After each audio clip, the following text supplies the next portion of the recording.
नमस्कार दोस्तों, brilliant physics classes में आप सभी का हार्दिक स्वागत, वंदन, अभिनंदन है। मैं क्रिश्चियन पुनः आज एक लंबे समय के उपरांत आपके सामने, चूंकि बच्चों की डिमांड थी सर कि आप ऑनलाइन नहीं आते हैं, तो आज हमने सोचा कि चलो ठीक है, कुछ वीडियोस आपके सामने, चूंकि बच्चों के एग्जाम का समय भी है और बोर्ड की परीक्षाएं आपके बिल्कुल नजदीक हैं, तो आज कुछ बेसिक स्ट्रक्चर 12th के बच्चों के लिए मैं कुछ देना चाहता हूं। चूंकि अगर समय लगातार रहा तो मैं कंटिन्यू इस चीज को या वीडियो को कंटिन्यू आपके सामने अपलोड करता रहूंगा।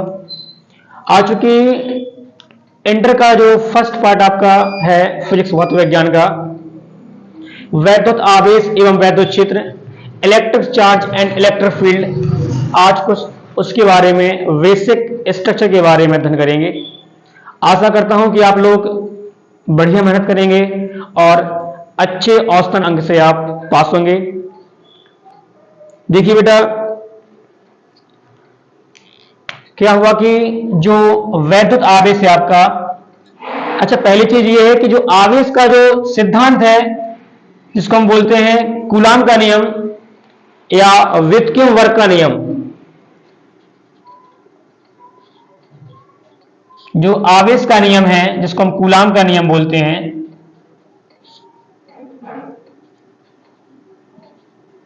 जिसको हम कूलाम का नियम कहते हैं। देखिए बेटा, कुछ बेसिक जो भौतिकी में जो घटना है उसके बारे में आपको मैं बताना चाहता हूं कि थोड़ा डीपली चलेंगे और उसके बाद थोड़ा आगे बढ़ेंगे। फिर तो जो आवेश का नियम है, जो कूलाम का नियम है, इसी का बेटा एक नाम और होता है आपका, जिसको हम बोलते हैं व्युत्क्रम वर्ग का नियम। व्युत्क्रम वर्ग का नियम। तो देखिए बच्चा, आवेश का नियम, कूलाम का नियम और व्युत्क्रम वर्ग का नियम, बेटा ये तीन घटनाएं आपकी, जो तीन घटनाएं हैं आपकी, ये बेटा एक बहुत बढ़िया जो महान वैज्ञानिक हैं आपके, जिनको हम बोलते हैं कूलाम। देखिए बेटा, कूलाम का पूरा नाम क्या है? इनका बेटा पूरा नाम है चार्ल्स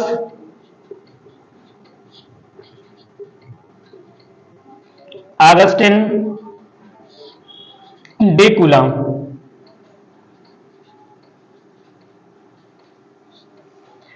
बेटा जो कूलाम है, इनका पूरा नाम क्या है? Charles Augustin day coulomb.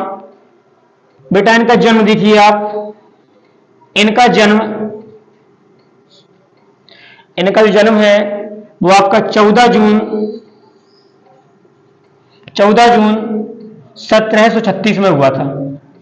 ठीक बेटा, जो आपके चार्ल्स ऑगस्टिन डे कूलाम है बेटा, इनका जन्म 14 जून 1736 ईस्वी में हुआ था। अब बेटा कहां हुआ था ये देखिए आप, किस जगह हुआ था, जगह का नाम है, प्लेस नेम है। इनका बेटा जन्म हुआ था एनगामाइस, जो फ्रांस में है। ठीक, एनगामाइस की जो राजधानी है, जिसको बेटा हम बोलते हैं एनगालेम। क्या बोलते हैं? एनगालेम।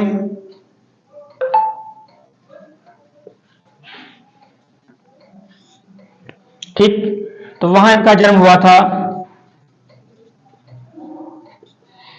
जो कि बेटा पेरिस में है, फ्रांस में है।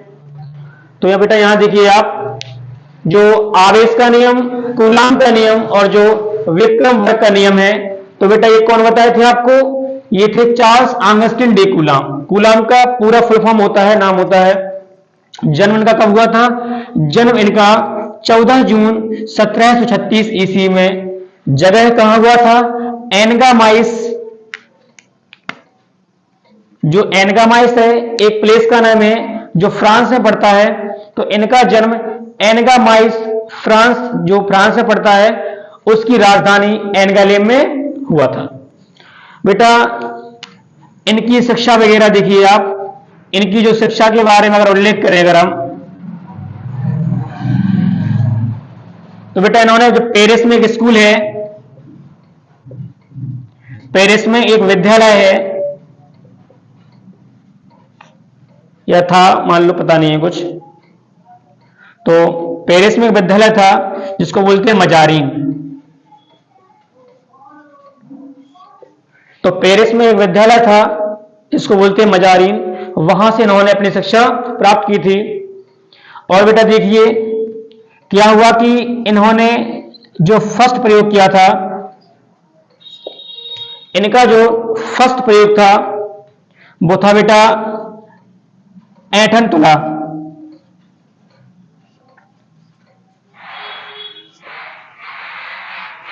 तो देखिए बेटा जो चार्ल्स ऑगस्टिन डे कूलाम है, इनका जो प्रयोग था वह था पहला ऐंठन तुला। इन्होंने क्या किया कि इसी ऐंठन तुला के माध्यम से क्या किया इन्होंने कि आवेश युक्त गोलों में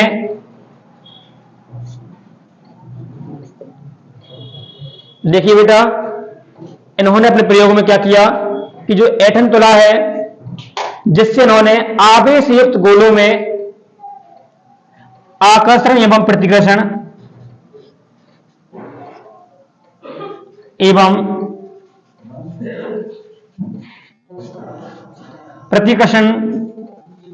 बलों का अध्ययन किया। बलों का अध्ययन किया। तो देखिए बेटा फर्स्ट प्रयोग क्या था, ऐंठन तुला, जिससे इन्होंने आवेश युक्त गोलों में आकर्षण एवं प्रतिकर्षण बलों का अध्ययन किया। बेटा अगर मैं बात करूं, थोड़ा और आगे चलते हैं, तो बेटा और आगे देखिए आप, बेटा और आगे देखिए आप क्या हुआ। सन 1785 में, सन 1785 में 1785 में इन्होंने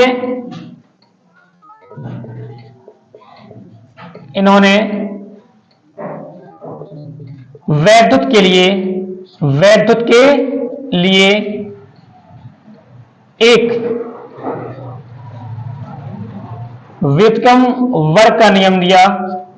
व्युत्क्रम वर्ग का नियम दिया, इसी को हम क्या बोलते हैं, कूलाम का नियम कहा जाता है। कूलाम का नियम कहते हैं। ठीक बेटा, एक बार फिर देख लीजिए आप, पुनः एक बार फिर देखिए आप, चूंकि क्लास 12th का लेसन फर्स्ट है, पार्ट 1 है, फर्स्ट चैप्टर है आपका वैद्युत आवेश एवं वैद्युत क्षेत्र, electric charge and electric field. मैं आपसे बात करूंगा कि जो आवेश का नियम है, क्योंकि जो आवेश है, आवेश क्या होता है, पहले मैं बताना चाहता हूं कि जो आवेश का जो वर्णन है वो किस महान वैज्ञानिक ने किया था। क्योंकि हम क्या करते हैं, जो बेसिक होता है उसको हम छोड़ देते हैं और वही हमारा फंडामेंटल है। चूंकि जो एग्जाम वगैरह होते हैं आपके नीट, आईआईटी और एनडीए, सीपीएमटी, नीट वगैरह में, बेटा एग्जामिनर आपका यहीं से क्वेश्चन पूछता है और यही चीज हम छोड़ देते हैं। क्योंकि एक बार देखिए आप, आवेश का नियम, कूलाम का नियम या व्युत्क्रम वर्ग का नियम, ये हमारे जो महान वैज्ञानिक हैं चार्ल्स ऑगस्टिन डे कूलाम, इनका जो जन्म है 14 जून 1736 ईस्वी में एनगामाइस, जो कि फ्रांस में है, एनगामाइस की राजधानी एनगालेम में हुआ था। इनकी जो शिक्षा का उल्लेख है, तो इन्होंने अपनी जो शिक्षा है वो पेरिस, चूंकि ये फ्रांस में है, पेरिस में एक विद्यालय है चूंकि मजारी, वहीं से इन्होंने अपनी शिक्षा उत्तीर्ण की थी। इन्होंने अपना पहला प्रयोग ऐंठन तुला बनाया था, जिससे इन्होंने आवेश युक्त गोलों में आकर्षण एवं प्रतिकर्षण बलों का अध्ययन किया था। अब देखिए बेटा, इसके आगे और शांत नहीं बैठे, प्रयोग करते रहे। तो बेटा सन 1785 में इन्होंने वैद्युत के लिए, 1785 ईस्वी में इन्होंने क्या किया कि बेटा वैद्युत के लिए एक नियम बना डाला, जिसको क्या कहा गया, व्युत्क्रम वर्ग का नियम। व्युत्क्रम वर्ग का नियम, और बेटा इसी को हम क्या बोलते हैं, कूलाम का नियम कहते हैं। तो बेटा ये पूरा आपका फंडामेंटल है, यहां से आपका यहां तक कूलाम चाचा है जो आपके, उनका वर्णन है, उनका उल्लेख है, तो थोड़ा इसको आप लिख लीजिए या इसका आप स्क्रीनशॉट लेके थोड़ा आप लिखिए।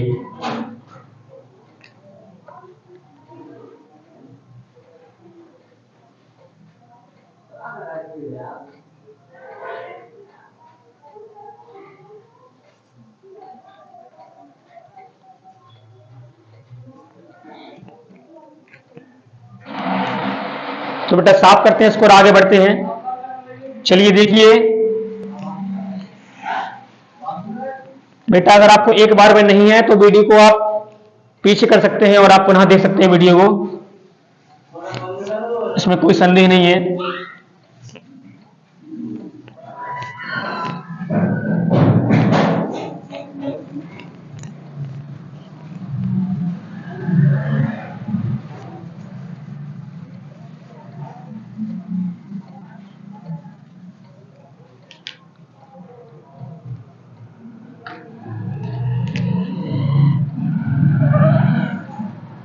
क्योंकि बेटा देखो, जो वैद्युत है आपका,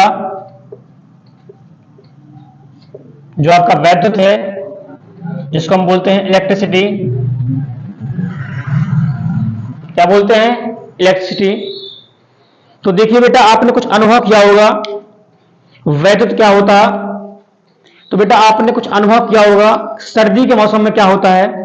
देखो बेटा गौर सुनिए, आप लिखना चूंकि आपको ही है और केवल एक माध्यम आपके सामने मैं खड़ा हूं, अपनी लैंग्वेज के हिसाब से मैं आपको पुनः एक बार दोहराता हूं कि आप जो मैं वैद्युत के बारे में आपको बताना चाह रहा हूं इसको आप ध्यान सुनिए।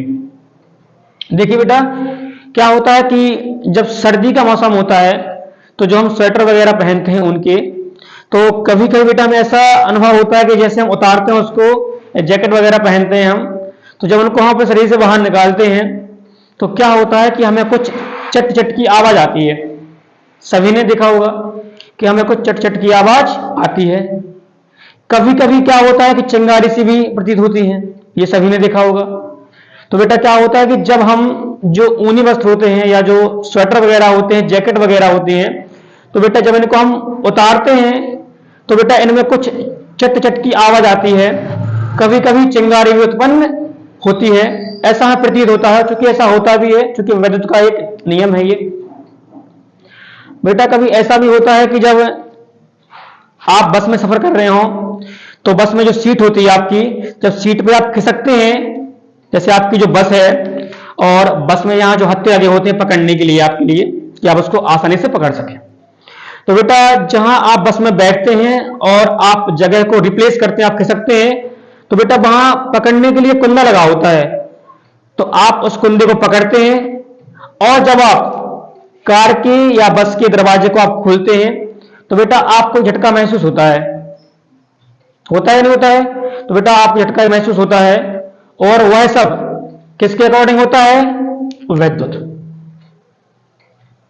ठीक, तो बेटा सुनिए फिर से कि जो वैद्युत है, जब आप सर्दियों के मौसम में ऊनी वस्त्र, स्वेटर वगैरह, जैकेट वगैरह आप उतारते हैं तो उनमें कुछ चट चट की आवाज प्रतीत होती है या कभी कभी चिंगारी प्रतीत होती है। और बस में आप जो सफर करते हैं, जो सीट वगैरह होती है, आप जगह को रिप्लेस करते हैं और जो हत्थे वगैरह लगे होते हैं उनको आप पकड़ते हैं और आप कार के दरवाजों को खोलते हैं। और आपने देखा होगा कि जब बिजली धड़कती है तो उसकी आवाज बाद में आती है, उससे ये अनुभव बेटा होता है। तो बेटा यह भी एक विद्युत का उदाहरण है। अगर मैं बात करूं थोड़ा और आगे, तो बेटा सुनिए आप, क्या हुआ कि इसी इलेक्ट्रिसिटी के बारे में बहुत डीपली जो वर्णन किया है वो आपके एक महान वैज्ञानिक है ग्रीक की, थेल्स। तो बेटा देखिए क्या हुआ, बेटा ईसवी से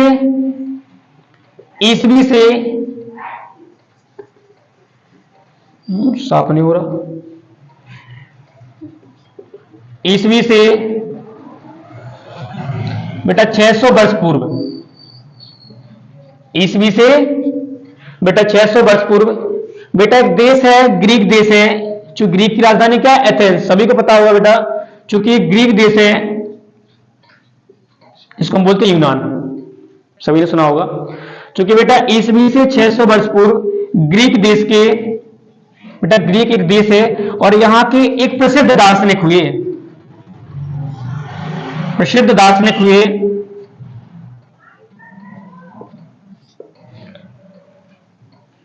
बेटा ईसवी से 600 वर्ष पूर्व ग्रीक देश के एक प्रसिद्ध दार्शनिक, बेटा इनका नाम था थेल्स। क्या नाम था? थेल्स। ठीक, तो बेटा थेल्स ने फिजिक्स के बारे में अध्ययन किया, बेटा अध्ययन किया, और अध्ययन करने के बाद क्या बताया? देखो सभी साइंटिस्ट पहले क्या करते थे? अध्ययन। क्योंकि हम और आप परीक्षा में पहले क्या करते हैं? अध्ययन, इसके बाद कुछ राइट करके वहां पे आते हैं। तो बेटा वैसे ही एक साइंटिस्ट का एक लोगो होता है कि पहले वो क्या करता है? अपनी लेबोरेटरी में अध्ययन करता है, इसके बाद पुनः एक्सपेरिमेंटल करता है। तो बेटा देखिए यहां पर आप कि ईसवी से 600 वर्ष पूर्व ग्रीक देश के प्रसिद्ध वैज्ञानिक दार्शनिक जो थेल्स थे, इन्होंने अध्ययन किया और बताया कि अंबर, बेटा अंबर एक पदार्थ होता है जिसको हम ग्रीक भाषा में क्या बोलते हैं? इलेक्ट्रॉन। बेटा अंबर नामक एक पदार्थ होता है बेटा,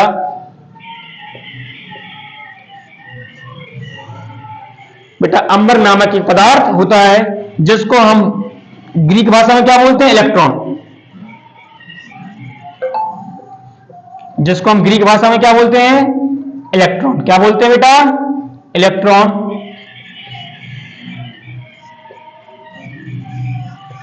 ठीक बेटा, तो यहां देखिए आप ईसवी से लगभग 600 वर्ष पूर्व ग्रीक देश के बेटा एक प्रसिद्ध दार्शनिक फिलोसोफर थेल्स, इन्होंने अपनी लेबोरेटरी में अध्ययन किया और बताया कि जब अंबर नामक पदार्थ को, अंबर क्या होता है जिसको हम ग्रीक भाषा में क्या बोलते हैं? इलेक्ट्रॉन।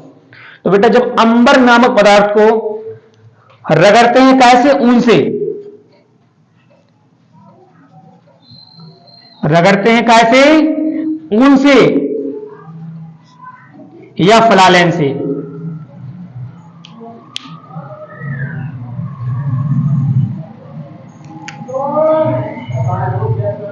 ऊन से या फ्लालेन से क्या करते हैं? रगड़ते हैं। तो बेटा देखिए आप, एक चुंबकत्व की प्रकृति उसके सामने आती है कि इन्होंने बताया कि जब अंबर, जिसको हम बोलते हैं ग्रीक भाषा में इलेक्ट्रॉन, कि जब अंबर को ऊन से या फ्लालेन से रगड़ा जाता है तब क्या होता है कि तब बेटा क्या होता है? जब अंबर को ऊन से रगड़ते हैं या फ्लालेन से रगड़ते हैं तो बेटा क्या होता है कि यह धूल के कण, कौमा छोटे छोटे तिनके पत्ते, कौमा कागज, छोटे छोटे कागज टुकड़े, कागज के टुकड़े, कौमा कॉर्क, कॉर्क के टुकड़े,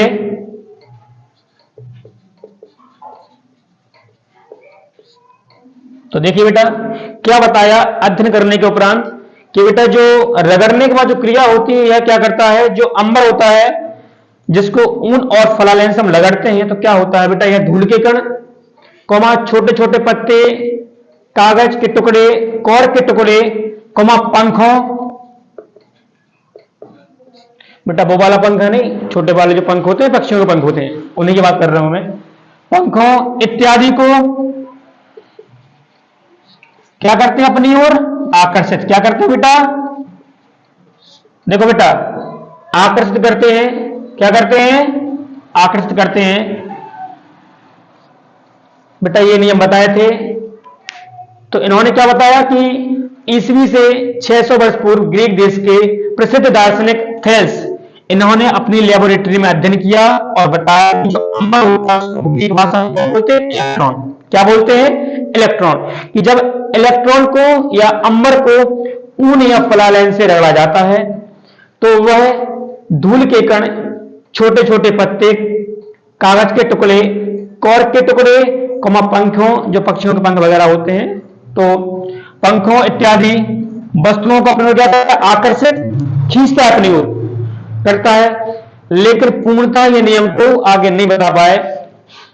फिर क्या हुआ कि बेटा एक घटना और है बेटा, थेल्स के 600 ईसी वर्ष पूर्व जो एक प्रयोग हुआ था बेटा, उसके करीबन 2000 वर्षों तक 2000 वर्षों तक इस घटना में कोई विशेष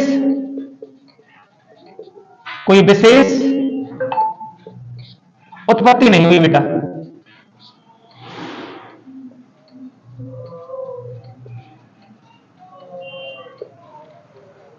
तो क्या हुआ कि 2000 वर्षों तक, मतलब प्रयोग 600 ईस्वी वर्ष पूर्व के 2000 वर्षों बाद तक इस घटना में कोई विशेष उत्पत्ति नहीं हुई, कोई विशेष पॉइंट नहीं मिला।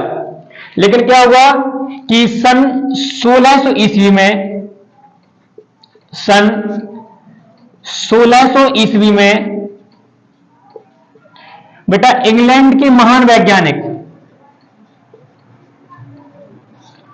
इंग्लैंड के महान, भैया बहुत ही महान थे, महान वैज्ञानिक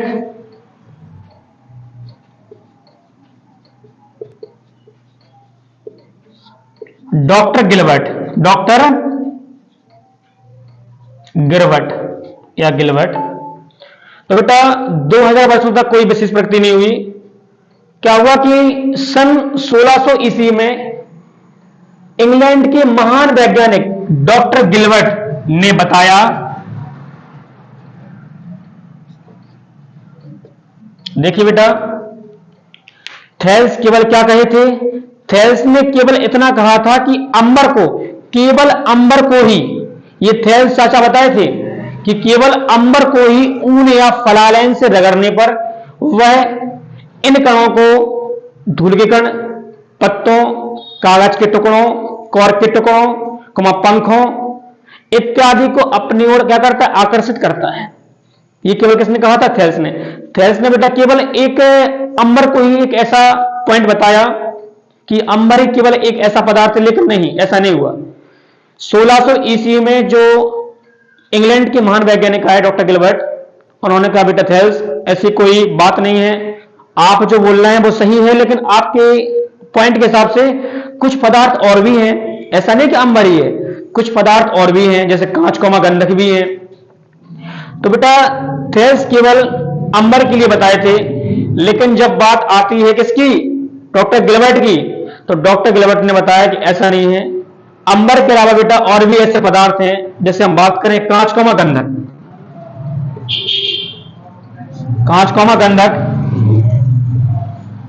बेटा यह भी ऐसे पदार्थ हैं।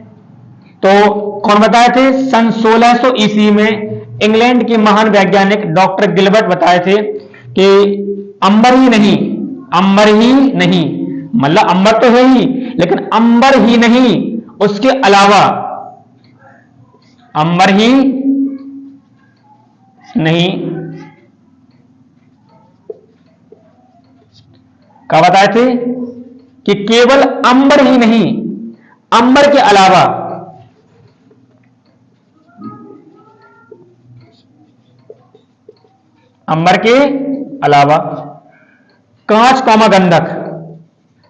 कांच गंधक, बेटा यह भी ऐसे पदार्थ हैं। देखो क्या बताए थे कि बेटा अंबर ही नहीं, अंबर के अलावा और भी पदार्थ ऐसे हैं कि जैसे कांच गंधक, अगर मैं एग्जाम्पल के रूप में बात करूं बेटा, तो कांच गंधक भी ऐसे पदार्थ हैं जिनको अगर मैं रगड़ूं कैसे, ऊन से, जिनको अगर मैं रगड़ूं कैसे, ऊन से, या रगड़ते हैं बेटा अपने हिसाब से भाषा में कन्वर्ट कर लेना आप, कि इन्होंने बताया था कि जब कांच गंधक को भी कैसे रगड़ते हैं, ऊन से रगड़ते हैं, तो बेटा यह भी क्या करता है,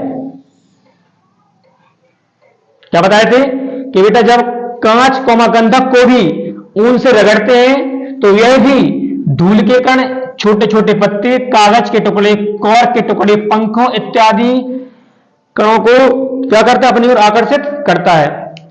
तो बेटा ये सिर्फ अंबर के लिए बताए थे, लेकिन जो गिलबर्ट है उन्होंने बताया था कि नहीं, अंबर तो सही है, लेकिन अंबर के अलावा और भी कुछ ऐसे पदार्थ हैं जिनको अगर हम धूल के कण, छोटे छोटे पत्ते, कागज के टुकड़े, कॉर्क के टुकड़े, धूल, पंख वगैरह इत्यादि से अगर मैं संयोग कराऊं या रगड़ूं आपस में, तो वह भी इसको क्या करते हैं, आकर्षित करते हैं।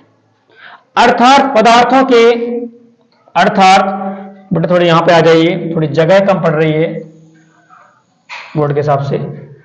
बेटा मैं यहां से ऐसे आ गया, पहले मैं यहां से ऐसे पहुंचा, पहले फर्स्ट पॉइंट है मैंने यहां से यहां तक समझाया, second of term of view में यहां से यहां तक आया, थर्ड पॉइंट ऑफ व्यू में यहां से इसको लेके जा रहा हूं यहां तक, तीसरा पॉइंट आपका मैं यहां समझा रहा हूं। बेटा पॉइंट नहीं समझाने की कला है कि थोड़ा इस तरफ समझा दिया मैंने, इस तरफ समझा दिया, थोड़ा इस तरफ भी बता रहे हैं। तो क्या हुआ कि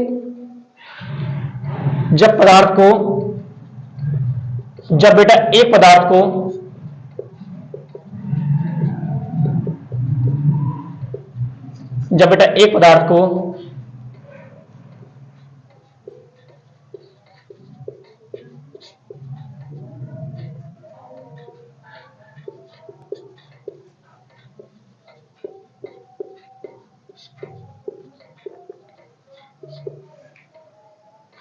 देखिए बेटा, जब एक पदार्थ को दूसरे पदार्थ से रगड़ा जाता है तो बेटा क्या होता है कि एक पदार्थ से इलेक्ट्रॉन निकलकर दूसरे पदार्थ में चले जाते हैं और जो वस्तुएं होती हैं वो कैसे हो जाती हैं, वैद्युतमय या आवेशित हो जाती हैं। तो देखिए बेटा, यही आपकी जो घटना है वो क्या कहलाती है, क्या कहलाती है आपकी, इलेक्ट्रिसिटी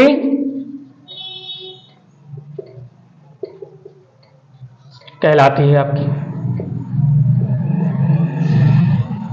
अब देखिए बेटा, जो आवेश का जो व्याख्यान है, जो आवेश का जो वर्णन है, चूंकि आवेश के जो प्रकार हैं, आवेश काइंड्स ऑफ चार्ज दो प्रकार का आपका होता है, ऋणावेश धनावेश। चूंकि आवेश की जो परिभाषा है Q बराबर I इंटू टी से, यहां से उसका हम मात्रक निकालते हैं, छोटे मात्रक क्या निकालते हैं, इसके हम छोटे मात्रक क्या होते हैं, बड़े मात्रक क्या होते हैं, और बेटा इसका सबसे बड़ा मात्रक क्या होता है, सबसे छोटा मात्रक क्या होता है, एक फैराडे में कितना कूलम होता है, और बेटा एक ESU में कितना कूलम होता है, एक EMU में कितना कूलम होता है।